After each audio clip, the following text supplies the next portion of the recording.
하나님 학교에서 똥마렵지 않게 해주세요. 이 제3세계에서 아들의 일기장을 보고 웃지도 울지도 못한 선교사 자녀 이야기입니다. 이 학교 재래식 화장실이 아이에게는 공포 그 자체였던 것입니다. 여러분, 선교사가 힘들어하는 것은 날씨나 언어, 음식, 또 현재 토착 종교, 그리고 이해할 수 없는 각종 문화, 좀 더 나아가서 부족한 사역비의 문제가 아닙니다. 손으로 밥을 먹든 모기와 각종 벌레가 들끓든 시도 때도 없이 확성기를 통해서 종교의식을 행하든 그런 것들은 1, 2년 정도 적응을 하면 자연스럽게 해결이 됩니다. 그런데 이 사역 횟수가 더해가고 현지 사역자들을 양육하면서 겪는 힘겨운 고통은 표현할 길이 없습니다. 사람이 무섭다라고 하는 것을 대부분 선교사들은 공감할 것입니다. 그것은 간과 쓸개를 모두 내주면서 양육했다고 표현하고 싶을 정도로 세심하게 돌보았던 사람들의 배신입니다. 언제 그랬냐는 식으로 돌아서는 모습을 일일이 거론하기 힘들 정도로 선교지마다 흔히 겪는 일입니다. 그런 관계로 인한 고통의 흔적들을 복음을 위해서 부름받은 누구든지 겪는 아픔이라고 생각하고 그냥 살아가는 것입니다. 그럼에도 불구하고 부어주시는 하나님의 은혜 때문에 또한 그렇습니다. 이제는 좀 정신 차리고 제대로 양육해야 된다고 하는 다짐을 하지만 결국 또 다른 사람을 통해서 쓰라된 사역의 패배감을 겪습니다.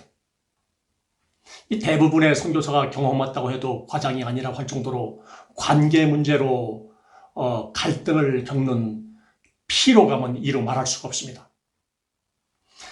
선교사로 부름을 받은 것을 다시 확인하고 싶은 일이 어찌 한두 번이겠습니까? 이 사람이 두렵다는 표현을 서슴지 않고 해야 하는 사역 현실 앞에서 각종 질병까지 얻어서 고통하는 분들 또한 적지 않습니다. 아니, 그게 무슨 큰 문제가 된다고요? 어차피 선교사는 좀 죽을 각오로 사역지로 떠나는 것 아닌가요? 그런 일이 있다는 것은 선교사도 인격적인 문제가 있어서 그런 것 아닌가요? 하나님께 기도하면 해결되는 것 아닌가요? 그렇게 정답이라고 생각하는 말을 골라서 하는 사람들도 있을 것입니다. 많은 그리스도인들은 선교사들이 죽음을 각오한 특별한 이 부르심을 받은 사람이라고 생각을 합니다. 그런데 왜 사람들과의 갈등에 그렇게 취약할 수 있느냐고 반문할 수 있습니다. 그렇게 똑같은 생각을 갖고 있던 저 자신도 사역 현장에서 실제 겪었던 현실을 부끄럽지만 지금 이야기를 하고 있습니다. 선교사들이 정말 오죽하면 고국 땅을 밟는 순간 그동안 짓눌렸던 무거운 짐들이 거짓말처럼 눈 녹듯이 사라진다고 고백을 합니다. 이 선교사로 현지에서 산다는 것은 모든 면에서 억울함 투성입니다. 어느 순간 발생할지 모르는 문제들로 인해서 긴장하느라고 뒷목과 양쪽 어깨는 뭉쳐있고 그토록 오랫동안 버텨왔던 일상들이 고스란히 불편함이라고 하는 스트레스로 남습니다.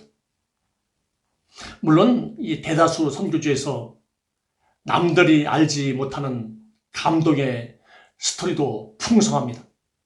선교에 관심을 갖고 후원한 분들은 이 선교사가 겪는 아픔은 소명의식이 부족하거나 인격적인 문제가 있어서 믿음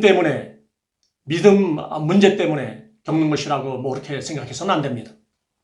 우리 모두는 이 부서지기 쉬운 연약한 질그릇 같은 존재라고 성경에서 말씀했습니다.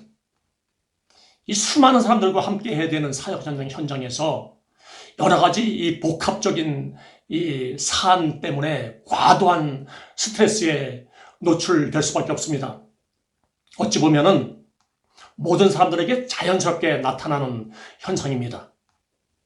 그것을 선교사나 후원자들이 마음에 염두하고 받아들여야 됩니다. 다른 사람들에게 이야기하고 싶어도 조심하고 침묵하며 숨기고 싶은 것이 그래서 선교사들에게는 많이 있습니다. 사역 현장, 특별히 오지 사역을 섬기는 모든 분들의 성역을 위해 우리 크신 하나님의 은혜를 구합니다.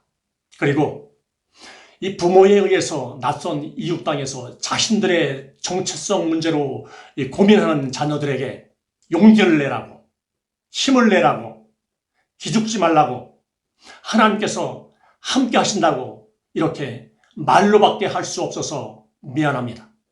그대들은 하나님이 특별하게 사랑하는 귀한 존재입니다.